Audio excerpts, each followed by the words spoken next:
Okay, you don't need glasses, honey. I do. I guess my sight is not as good as yours. Okay, well, at least you got your Blu-rays on. Yes. Or whatever they call them. They're very Blu-ray. fancy. Blu-ray? Funny you should say Blu-ray. Welcome to another episode of Drive Into the Ritz with your favorite hosts. That would be Larry. And Inelia. Yay! Fantastic. This is our free first section. Yeah, we do a free first section and a paid for second section. The paid for second section is called the second hour, which usually is more than an hour. Usually. Right.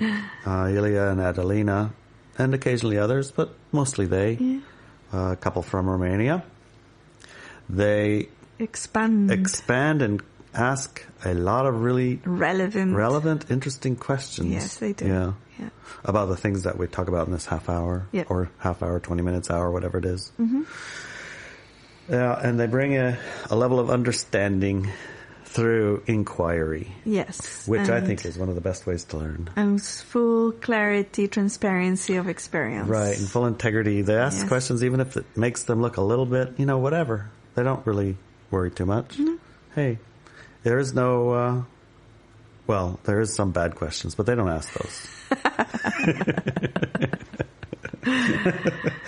They say there's no stupid questions. I think I've heard that before. I don't know about that, but they I've ask seen plenty of very those, good questions. But there are none from them. Yeah, there's a really good questions, expansive and really good. Right.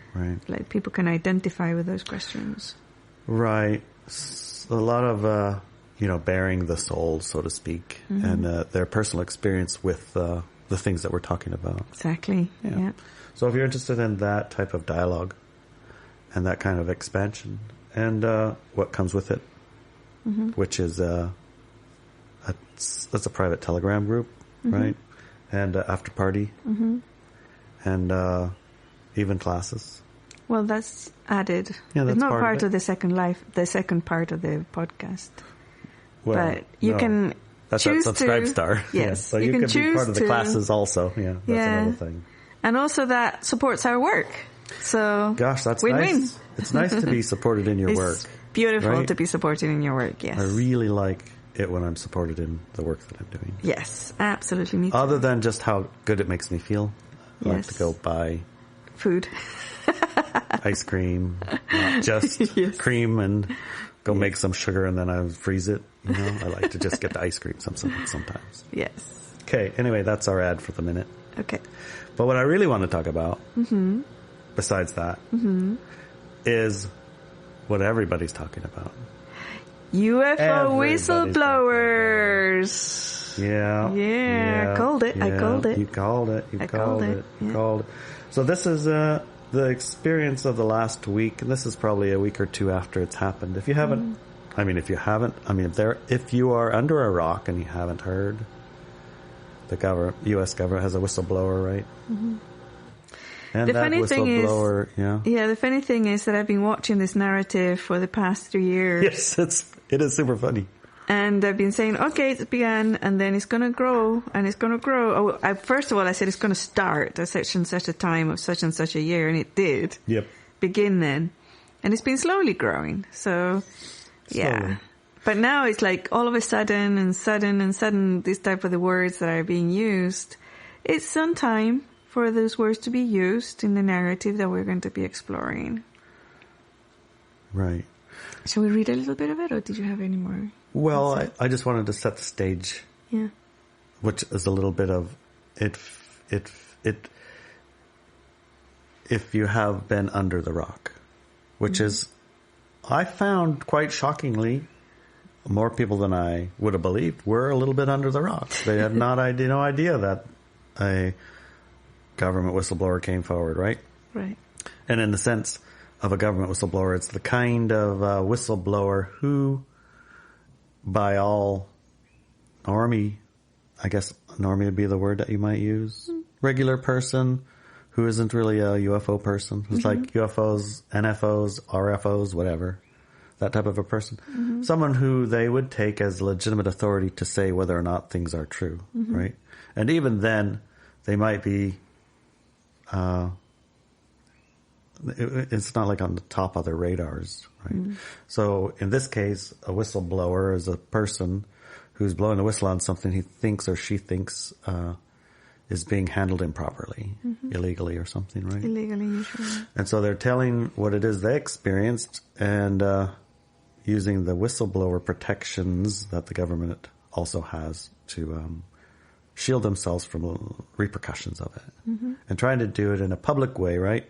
So that everybody knows and can't be just like silenced, I guess. Something like that. That's generally the whistleblower way, right? Spilling the beans, so to speak, of someone who's in it. And in this case, someone who's in it that most people would consider an unimpeachable source, right? Yeah. So, like, at some point in history, policemen would be like an unimpeachable source at court. Since the narrative around that has changed, right? A lot. Now we expect the police lie in court all the time. Right. And politicians at some point in time, that was the same kind of a thing. They would be like, well, they should know. They represent us all. They've been elected by everyone. They have our mouth. So what they say must be right and true. But we know that obviously isn't necessarily. That's probably not exactly accurate.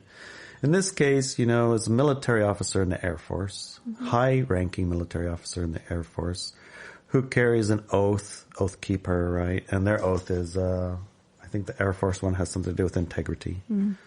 And so they will carry the mantle of that integrity in what they share. And they know, having been in it for a long period of time, they've been exposed to information they're not allowed to share. But at some point, they're not allowed to share is impinging on their integrity, right? And so they want to legally share what's legally should be known by everyone. So that's basically what happened as it is presented, right? So I've seen a lot of commentary around it. As it first came out, there were the people who are really into UFOs, like their entire life from morning till night is just UFOs, and they travel the country, go from UFO convention to convention to convention. They have paid for membership sites. You go sign up and you talk about UFOs all day long, and disclosure and this and that, written books. Those guys, they were like, everything that was whistleblown on, they've all not only heard, they've been talking about and saying, you know, for decades. And they are actually probably the same. They were, some of them, military whistleblowers to begin with themselves, or they were whistleblowing with the military, or there was a guy in the military who told them all this stuff who they're helping to whistleblow with, or they've been in 100 ways interviewed some of these military people involved in these programs who've all told them exactly the same thing, right? Yep. So it's nothing new under the sun, but it is something new under the sun. What is the new part? What is the new part? The new part, really, is the nomenclature. Yes. Calling it UAPs and AAROs and this and that and the others instead of UFOs. Right? Yeah. And it's they're claiming that territory, right? So essentially it's not that, hey, these things exist and the military covers it up. It's like, we are defining these things as such, and we own them, and we've held them in trust for you, blah, blah, whatever story, right? So it's claiming of a narrative, using different letters and words, and different, I would say, like different organizations that are tied into the old ones, but just different letters. It seems like that. Yeah. The difference is, I'm a member of the year 2020 or 2010 AARO UAP investigation team, and so it's current instead of 40 or 50 or 80 years ago. Blue beam or blue. Those things blue like that. Also, it's like the new disclosure. Right. I think that's what it feels like. Yeah, also there is the fact that many of these paramilitary organizations are infighting, and therefore some of the words will indicate what camp they belong to. Definitely, yes. Which is what this newsletter is about, is which camp do they belong to? And, you know, oftentimes, and this is something to be aware of in this, especially this field, is despite there are multiple narratives and multiple agendas and multiple everything's going on, and they're very powerful groups with the power to kill people, to enforce their narratives, right? Oh, definitely, yeah. Definitely has been done and will be continue probably to be done. They're not unsophisticated, right? In the sense that even someone who presents as completely truthful and honest has been fed the information they're giving you. Exactly, yeah. So that they say that from that space of complete honesty, right? So everything in this world requires multiple levels of scratching. Yes. Because there are sophisticated systems at play. Yep. At the end of the day, though, it is the narrative that you carry, right? Yes, that dictates your life. That's going to be the dictation of the experience that you have with what this now new whistleblower revelations and the experiences of those around you, right? Yes. Will have as they become more and more exposed to this, because it's not going to go away. It's only going to grow. Right. So let's give the newsletter a scratch, right? All right. This is an excellent newsletter if you've written, honey. It's called UFO Whistleblowers, What's Real? Oh, yes. For 2 years now, I have stated there is a narrative that will be pushed onto the human population when all other fear porn narratives start to fail. Boy, oh boy, have they been starting to fail, even though they still push it and push it. Yes. It's like, yeah, hard to be afraid of that since, I just went through it and nothing happened. Yeah. That narrative indeed began when I mentioned it would in 2020. It began slowly, gathering momentum, getting the masses used to seeing bits here and there, and slowly disinforming them about the true nature of these objects. The A-tips and the F-16s shooting the little New York Times articles, a little bit of tic-tacs. Yeah. That seeding, right? The information coming out. Here's a thing. Yeah. It's the military telling you about it, so you know what the military is going to be telling you. Right. Yeah, you know how the military works. Well, maybe you don't. But if you don't, you can look at history. Yes. I mentioned the objects were real, and I mentioned that they will be detected in increasing numbers throughout the years. I also mentioned that some of them are ours, as in human from our own civilization. The reason I mentioned those things over the past 3 years is because for us, the relevance is to be informed and not to fall for the fear narratives coming in thick and fast through the mass media and alternative media channels. Expect them to accelerate. Yeah, the little tic-tac things. Mm-hmm. The whistleblower that was talking... he has a podcast now, doesn't he? One of the jet pilots does, yeah. He does have a podcast. It's called Merged. Yeah. And he talks to, a variety of people in the field. Yeah. People that I've never heard of. Right. In directions and processes of thought or inquiry that are like a master's degree level scientist and batch. I mean, it was like not who I expect to hear from. Mm-hmm. Who are taking the inquiry very seriously, and from within the existing structures of like universities and whatever, they're actually doing research. Hey, let's turn on our sensors and let's look. It's a little bit like the balloon thing, right? The balloon thing is like, well, there were tons of balloons before, but we never really looked for them, so we never really saw them because, our sensors was set for 2,000 miles an hour and these things are going 2. Things like that, right? So, well, I'm looking for dark energy in the universe, and hey, I just realized if I use the sensor to look for dark energy, if I use that sensor and tune it for a anomalous aircraft of some kind, then maybe it'll detect that too. So there's this start to look, right? Yeah. That's quite funny. And as they start to look, the funny thing is, as you just said, they become detected increasingly more and more. So the jet pilot guy is like, he's wanting to talk about all this because it's a big safety worry that all these jets are going to crash into these objects, which, I mean, has it been happening? Not so much. And there's tons of them. So maybe his original why was that. Right. But as he investigates, it's more and more. I mean, he can't carry that forward. It just hasn't happened. Yeah.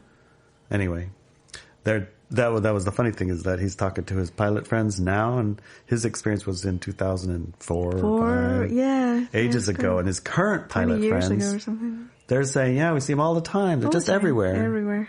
He's like, this is a serious problem. We got to fix this. The jets can crash into him. Yeah.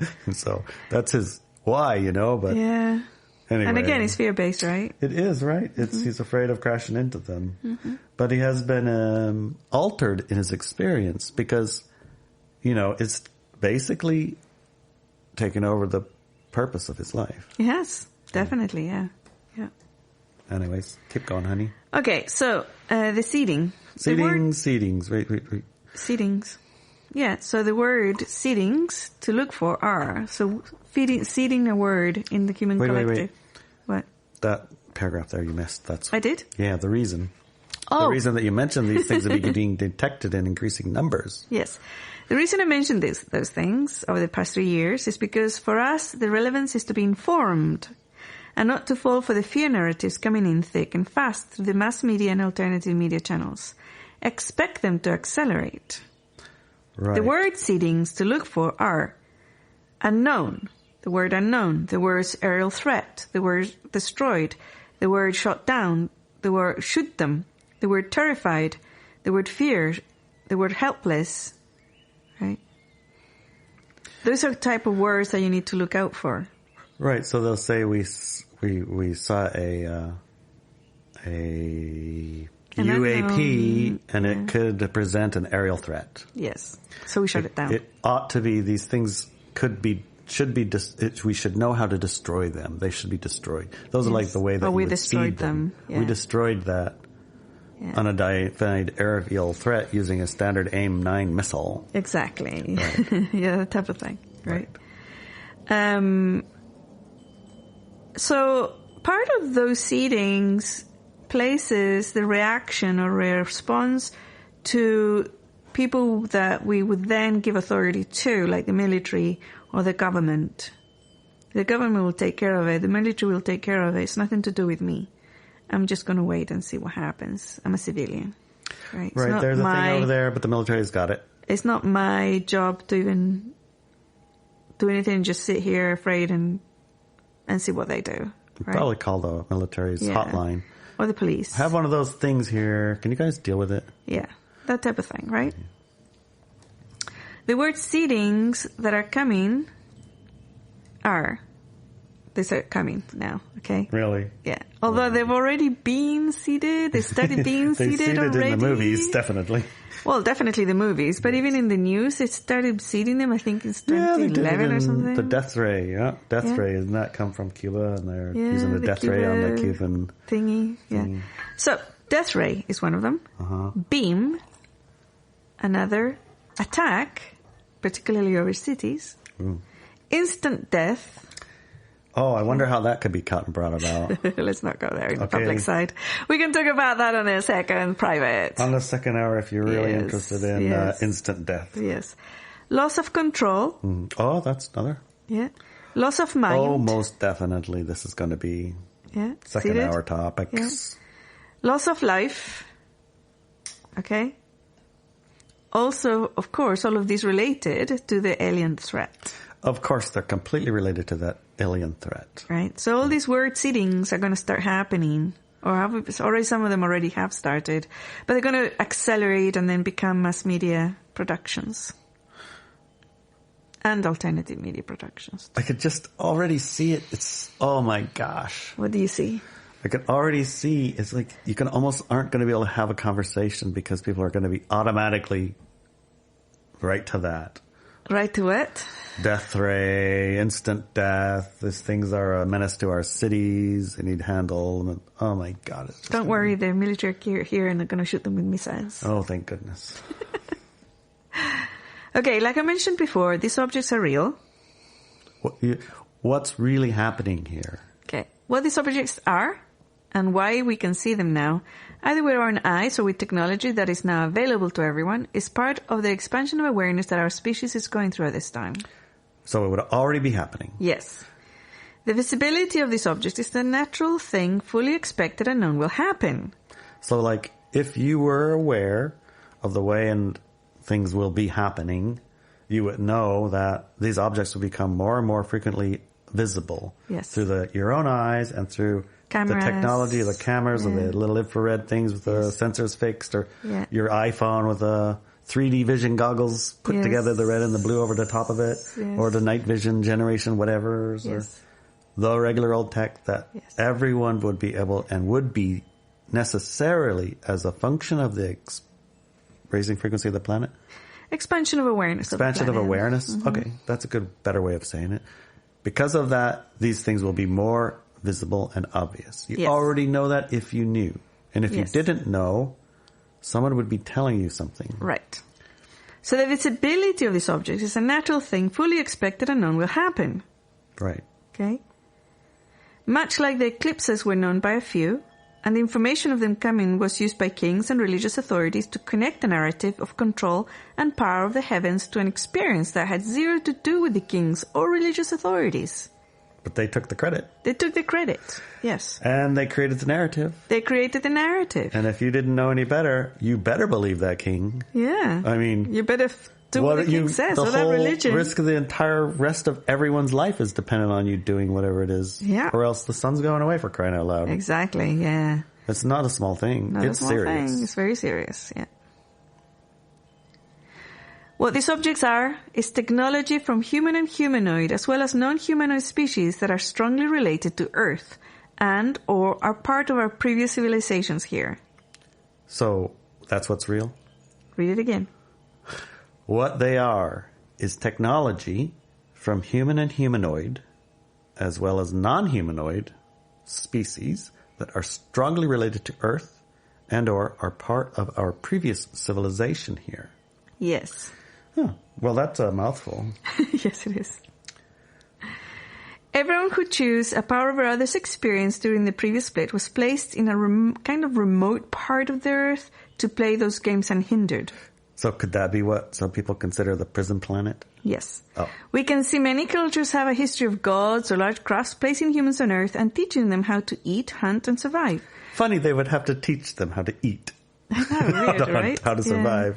We also have many histories and traditions that teach an exit from paradise or a golden age that still is in our collective memories. Yeah, definitely. We've heard those stories, Eden and whatnot. Mm-hmm. All the civilizations have. Oh, yeah. I mean, that's the funny thing. When you go searching for these stories, you find they exist in all these cultures and to so many degrees. Throughout the world. Like we were looking, if you listen to the very first episode of the second hour, you hear a recording of my own, I guess, regression into a what was going on with my hair combed backwards, which is definitely a UFO experience, right? And in my description of some of my past life seeings of these crafts, I called it a flying turtle. You did, yes. Because I didn't have any other words, and that's what it looks like. It's a turtle flying. Okay, it's a flying turtle. Right. What else are you going to call it? That's what it is, right? A flying saucer, maybe? We don't have saucers. Right. And so as I was looking at some art from Alaska, the Alaskan in that was natives, interesting. Yeah. their version was a clam with people in it. Yeah, a giant being clam. carried by a raven. Yeah. Raven carrying a clam, which is, a Full flying turtle. And inside the Yeah. flying clam is people, right? Yeah. And they were brought, had to be taught how to eat. That's what the Thunderbird, right? The the Thunderbird as well. Hey guys, here's food. This is a whale. This is what you eat. Yeah. Here's what they look like. Here, I'll catch you one. Here's how you catch them. Yes. Go eat. That was a macaque. Yeah, and it's a, blinding thing. And if you look at it, you might forget things or maybe get taken. So don't look at it Too long, yeah. too long. All these stories, they all kind of sink in. Yeah. Anyway. That was a fun exploration. Well, those civilizations did not end. The ones that dropped the light over light power over other ones, the ones that dropped us off didn't end? No. Oh, no. They continued in their natural frequencies of our species, which is very high. Now, as we construct the next experience of the split, we can start seeing their monitoring devices, transport vessels, and inter-universal technology. Yes. Wow, really. Do you know what speechless means? That's what you are right now? Yeah, really. Okay. So let that sink in, right? Mm-hmm. Yeah. What that means. That means a lot of things. Like, I remember, here's my best, I remember I was driving to the airport on 9/11. Mm-hmm. Driving to the airport to visit my dad. Yes. He was flying in to go to a conference in Vegas or something like that. And he was having a layover for an hour or so. And so I was driving in to visit, say hi. He lives in Alaska, and I've only seen him once every year or two. And on the way there, he called and said his flight was going to be delayed because an airplane hit a tower in New York or something. And I was like, wow, that's crazy. Like, I guess it's not too hard to believe because, those things are tall and airplanes hit tall stuff. I mean, it's going to happen eventually. I'm sure it's probably happened before. Right. And then as I was continued to drive, because it wasn't canceled or anything, just delayed a little while, another one hit another one. No, that's not. And I was like, wait a minute, yeah. That can't be an accident. Right, that's not an accident. It was like, that became the realization that wasn't an accident, that was an on purpose type of thing. Yeah. So what the hell's going on here? And his flight got canceled, and I had to turn around and go home. And I was on top of the Elwha Bridge at the time, which is a super tall bridge. And I remember that being, I knew you knew that something fundamental in the world had changed, but what was it? Right? Mm-hmm. It's similar to what this realization is, that those civilizations didn't end and they continue to exist and exist in a space that we share that isn't one that we are impinging on each other's sharing of reality, the experience, right? It's like we don't even conceive of, I couldn't conceive of two jets hitting two airplanes on two jets hitting two buildings on accident. I couldn't conceive of that as a possibility. It had to be something going on here. And of course the military provided the narrative for us, the president, whatever. Here's what happened. Right. And we're like so willing to it, most all of us. I'm not saying you. And most of us listening to this came to a realization at some point. We're like, wait a minute. Yeah. This narrative is very convenient and it's easy for me to go along and believe it, but absolutely positively, almost every bit of it isn't true. Right. So how was I led to believe something that's so clearly not true so easily? Right. Right. And that's essentially what this created narratives are. We'll present a thing and it's a reality shaking, and here's the answer. And when you get the answer given to you, it's easy to follow along with it. But there's important things that you mentioned next about that. So this is reality shaking. Yeah. But also with that example that you gave, the narrative that the government gave had been seeded with different words and words like threat and all these things. We were hoping we knew who the bad guy was. Yeah. We were hoping it was that guy. Yeah. So all these narratives, and they don't happen overnight. It's not like a big shocker. They're seeded through time and space, but when it happens, it feels like that, like bam, right? Yeah. It feels that way. It was like shocking event. Shocking, yeah. Now produced narrative that's been seeded. Yes. So that's the formula. Yeah. So we need to be cognizant and aware of that. So if you see a shocking experience, the narrative that follows, be suspicious of it. Yeah, and you can easily, with a little bit of scratching, you'll find the seeding of it through time, like 3-4 years or something like that. Okay. All right. Whoever controls the narrative for these sightings and interactions controls the journey of the people who believe in them. It is important that we're not controlled by these narratives, which is why I have talked about this before and continue to do so now. So that's a funny thing, controlled by those narratives. Those narratives got a lot of people to join the military. They did. Yeah. En masse. And it was all people carrying the same general frequency, right? Yeah, definitely. Yeah. Those ones were all collected. Yeah.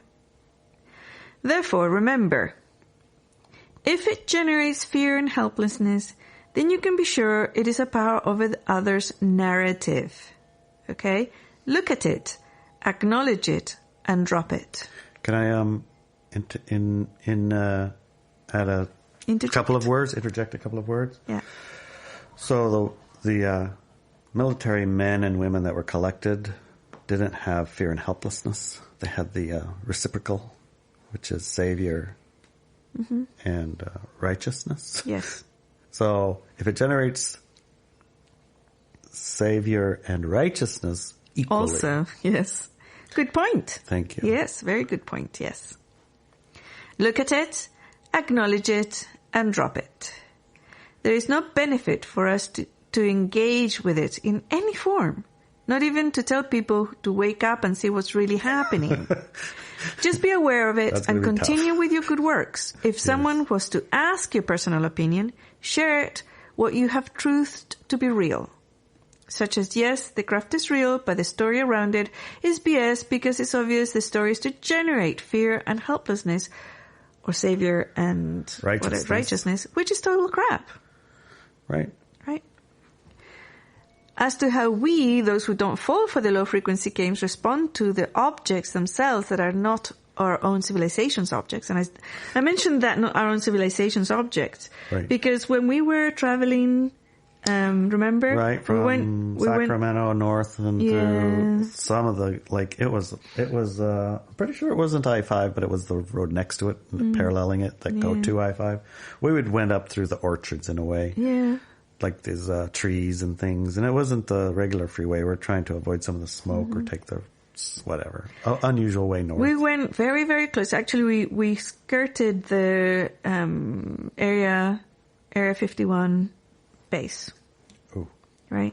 We skirted it, and when we skirted it, I had the opportunity to scan it. I scanned it for ETs. Yep, and ET technology. Okay. And as that happened, we were going to Vegas or whatever. Right, that was a different time. When I did that was a different time. Yeah, we actually saw an object at some point during our trip, and I scanned that one too. And they were human objects, human from our civilization. Yeah, they had alien technology or other civilization technology within the objects, but it very much felt like. I mean, what I told you at the time, I said the technology feels like a Ferrari being dragged by horses. Yeah, that's what you said. Right? But it's still a Ferrari, right? So that's what we perceived. And when I tested to see are there any alien people there was a big fat no. Now, recently, I heard a podcast where the guy said about Area 51 and how they were it was a very larger, there was aliens there, but you had to go way underground. Down. And then when you get down far enough. And it was a massive complex. Right. Now, what I had detected before and had experienced myself was that it's not the Area 51 itself, but that base is actually connected with underground tunnels and an underground transport system to other bases around the United States and the world. And where I know there are actually reptilian, non-human, but they are humanoid, not from our civilization people, is under the Dolce Base, under there. They are connected to Area 51 and other bases around the United States. Several of those are in California, actually, and in Napa and other places like that. But all these negative things that are happening, like experiments on people and all those type of things, are actually done by humans. They're not humans from our civilization. They're not done by the ETs at all. Yeah, the nasty stuff is mostly humans doing it to humans. Yeah, and they are using alien technology. Right. But they're not done by aliens. So this is something to remember, okay? It may seem implausible at first glance that humans could be used to do all terrible things to other humans, but if you scratch for 1 millisecond, you'll find that's not unusual at all. Not unusual at all. Right. Even from the people that we think, the bastions of freedom on the planet. Scratch a little bit, and there was all that torture they did in that base in Cuba or whatever. Oh, no, it was in In Guantanamo Bay, yeah. That is Cuba. Yeah. So, Torture, but we don't call it torture. We call it enhanced interrogation. Okay. It's fine if you do the enhanced interrogation. It's not torture. All right. Yeah. So when I saw it and when I perceived it and when I had that experience and saw it, it shocked me, actually, that it was humans doing these type of things. Anyways, going back to this thing. Okay. One of the things we have to remember about torture and all that type of stuff is that nothing can happen without your agreement. Sometimes the agreement is simply a person saying to another person, I'm in charge here and I'll do whatever I want to you. And if the person believes it, then the authority is given. Right. Right. It's not like one moment you say, okay, let's torture me. It's like, I know what, I'm going to go do this and that and the other thing so that I get grabbed by these guys and they can torture the shit out of me. Exactly, yeah. It's like you didn't just wake up in the morning and say, I think I'll go get tortured. Exactly, yeah. There's a long and tortured path. Yes. So there's that whole orchestration that needs to happen, including a martyr energy, very strongly held for those things to happen to a person. Yes, totally. That's the part where the agreements are created and worked and orchestrated upon. You get yourself in a shit situation through a mostly long period of low frequency agreements. Right. Over and over and over and over. Yep. Right. Yep. Okay. So let's move on. Let's move on. Wait, miss. Wait. You gotta go here. So how do we respond to these objects that we might see an object that's not a U.S. military one or other military one? It's like a non-human, humanoid or non-humanoid, just a non-human being. Well, you can actually interact with the objects that are human this way too. Okay, but this part is how do we respond to objects that are not from our own civilization? Or are. So you want to... Yeah. Okay. So, as to how we, those who don't fall for the low-frequency games, respond to the objects that are not our civilization's objects. But I like to add here that you can actually respond this way to all objects. We'll just say all of them. Yeah. Okay. We raise our frequency. What does that mean? Process your fear. First off. Process your fear. Process your fear. Yes. Raised frequency means fear is not the frequency of that emotion that you engage with, or through. And if you don't know how the hell to process your fear, go to our website and download the fear processing exercise. Yes, it works. It's free. A champ at this. Yes. I mean, I'll tell you what. For example, I lived 40 years or more with the constant every night fear that a bear is going to eat me up from the toes up. It'll just start eating away, and there's nothing I can do about it because it's a bear. It's way bigger than you. Right? Mm-hmm. You're completely powerless and helpless. Okay. I was completely terrified of those damn bears. Yeah. And then I downloaded, just what you said, the fear processing exercise. Yes. And I used it for a little while. Mm-hmm. I used it on fears as, because I'm a guy, I don't really have any fears, except for the one of the bear's going to eat me, and this one, and that one. And, there were a few, but I would never admit to. Right. But it was nice to have the fear processing exercise, in my toolkit. One night, I was having this dream again, and I became aware in my dream. And I decided, hey, I'll use the fear processing exercise on this. Yeah. And I'll tell you what, that altered the entirety of that experience. That's really good to know. So much so that I haven't had a bear dream since. Mm-hmm. And not any fearful bear dreams for sure. I mean, I've seen bears in my dreams, but nothing like that. Right. And the very next night I had another dream. And then we can talk about this in the second hour if Ilya and Adelina want to talk about it. But I'm telling you what, that fear processing exercise changed my entire life. Yeah. All for the better, too. It's that powerful. Mm-hmm. Okay. So raise your frequency means, first of all, yes, have the process of fear processing known, memorized, utilized, practiced, experienced, written, whatever. Have it be a part of your life. Exactly. Right. Yeah. So that's how we raise our frequency. First of all. And we use our experiential telepathy skills on the people and beings behind the wheel. Who are you and what are you doing here is what we want to ask. So you just said use your experiential telepathy skills. And earlier in the beginning of the show, we talked about the second hour. Mm-hmm. Second hour podcast that is a paid for podcast. You go to Subscribestar and there's a tiny bit of money per month. It gets you into the second hours. We also have a different level of that Subscribestar that has monthly classes. Yes. All of the monthly classes that we've ever had and every one that we have each month, you get when you sign up for that. Yes. And one of them, one of the more recent ones, was experiential telepathy. Yes. How to develop your skill of. How to develop your skill of it. Yeah. And the way that we hold classes, we spend most of an hour sharing relatable experiences, like I just shared with the fear processing exercise and my experience with bears and dreams and using it in my dream. We share these stories of it being used in a practical way. Yeah. And we share the exercise or whatever the tool or the methodology. The tool, the exercise. Or how to, expand your awareness around it and where to get more information. It's not like you might, but we don't have the answer for everything. Right. No, I don't have the answers for everything. Absolutely not. You do if I ask you. Well, that's a trick. Good questions.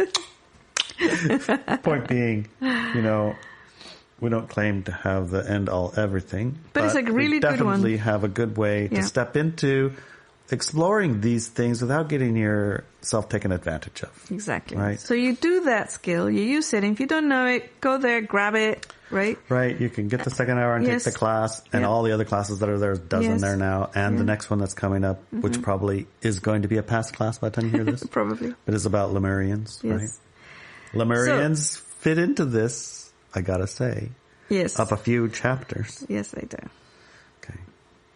So we raise our frequency and we use our experiential telepathy on these people and beings behind the wheel. Who are you and what are you doing here is what we ask. Do we have to use those abrupt words? Can we be like, hi, that's a very pretty airplane you got or whatever. Who are you? You can. So you don't have to be just like, who are you and what are you doing here? What are you doing here?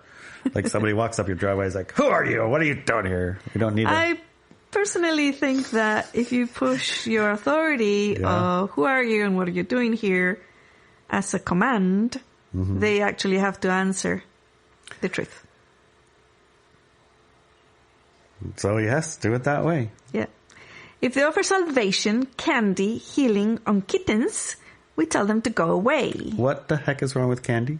Healing, kittens, those aren't bad things. Yeah, no.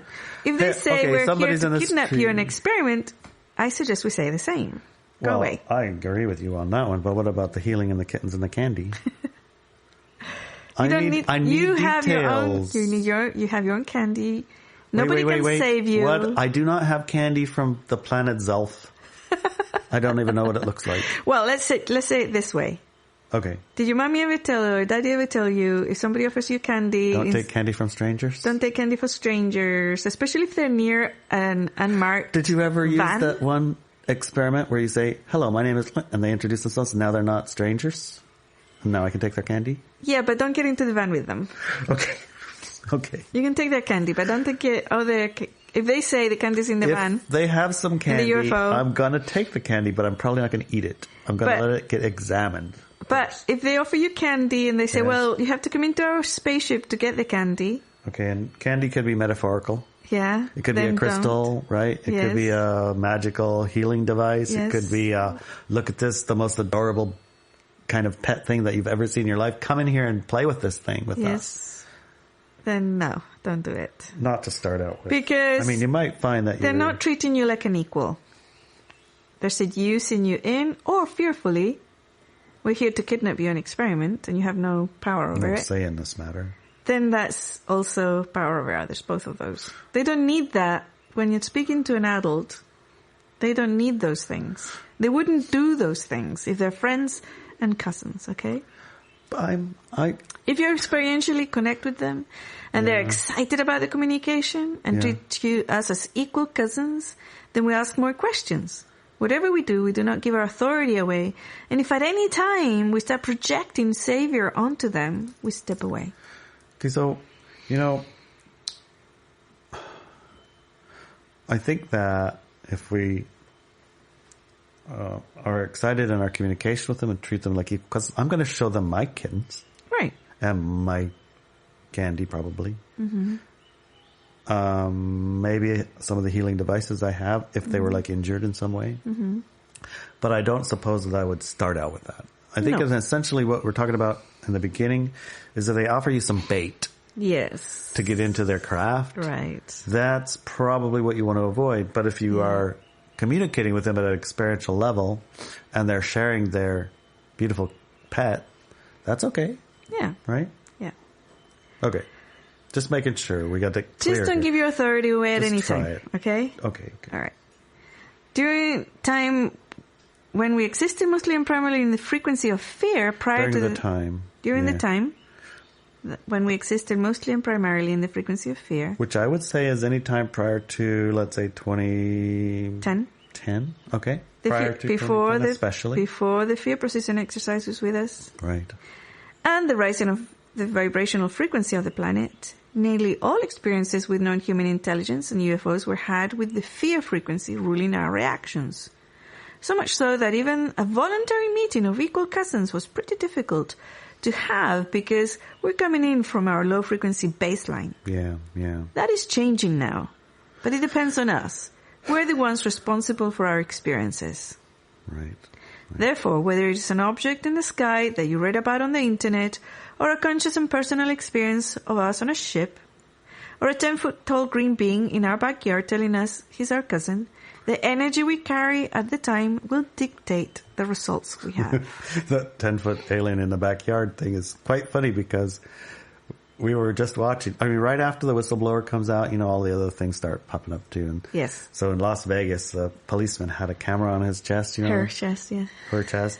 And it was recording a traffic stop, and in the back you see this light come down. And a sound, yeah. And a sound, and it lands on somewhere in Las Vegas. And then in Las Vegas, this fella and this family, they're working on their truck at midnight, and they see this real bright light, and a crash in their backyard sound. And here's the ring camera, and here's the recording of the light and the noise. Mm-hmm. And they go look in the backyard, and what do you think they see? A 10-foot tall green alien-looking thing with big giant eyes, and that's definitely not a human. And it was 8 foot. I mean, it's 10 foot tall. Just it's huge. Yeah. And they call the cops. And they do. The cops come and they're like, "Yeah, our partner saw it falling from the sky. What is it?" It's like it's a 10-foot tall alien in our backyard. And they're like, Oh, he said, I wouldn't normally even respond to this, but my partner saw it. So here we are. Here. Where is it? They go look. They only found this ring in the backyard and the growl, right? Yeah. And no craft or aliens or anything like that. But video evidence of the landing, evidence of the sound. Yeah, there was a lot there. Yeah, there was a lot there. But the response was fearful. Yeah, it's right? Like, don't call us next time. You guys shoot them yourself. No, he said you deal with them themselves. Deal them yourself. But the guy who was telling the story heard, you shoot them next time. Right? So it's interesting. Interesting. Yeah. So step away from fear and start using street smarts. Right. If we dictate what our experience is, then we tell them to go away. That includes the mass media and alternative media narratives. Okay? Yeah.